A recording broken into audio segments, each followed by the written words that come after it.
itzulerak, adin guztietako gazteei eskainitako liburua da.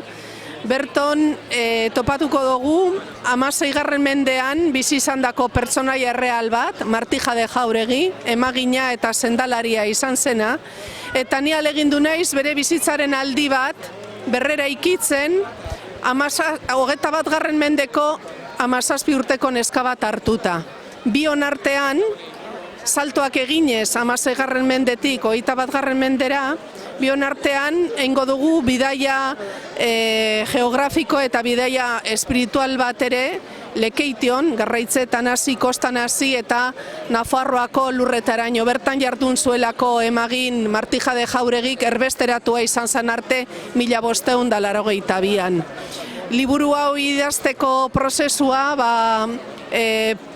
pizka bat korapilatsua izan da, uste baino luzeago joan zait, ze badaude alde batetik herriakintzaren printzak, mitologia, antropologia, sineskerak, historia, eta orduan guzti horiek, elementu horiek guztiak txirikordatzeak, hasieran uste nuena baino denbora gehiago eskatu dit, eta gero zenbat eta gehiago idatzi gero eta liluratuago egon naiz pertsonaia honekin, eta orduan, lagun batek pasatu zidan Baginen izeneko liburu bat, Zira Crespo eta Helene Ziordiak idatzitako liburu bat Baginen, historiak bazterrean utzitako emakumei buruzkoa, eta emakume horietako bazan Martija, eta txundituta geratu nintzen irakurtzean bere aitona, bere aititxa izan zala mediku Lekeition, 1540 inguruan.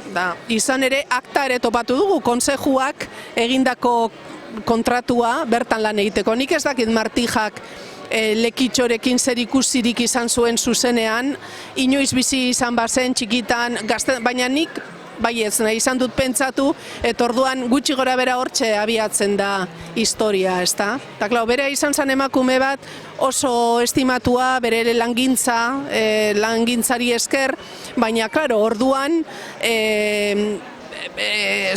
inkisizioa martxan zebilen, Oñatiko Unibertsitatea ere sortua zen, medikuntza fakultatearekin beste batzuen artean, eta orduan emakume honek zigor, epaiketa, eta opresio handia jasan zituen hain zuzen ere, ofizioan jarduten zuelako titulazio ofizialik gabe, eta absurdua da, baina garaiko gauza dira, eta hori dela eta bere haragian eta bere ondasunekin ordaindu zuen. Orduan, liburu honetan 17 urteko neskak, koprotagonistak,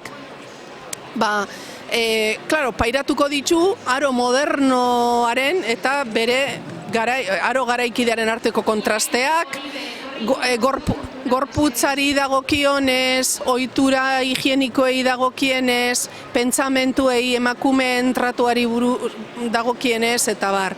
Eta orduan, hori interesatzen zein niri irakurlei, batez ere irakurle gaztei gogo eta eragiteko.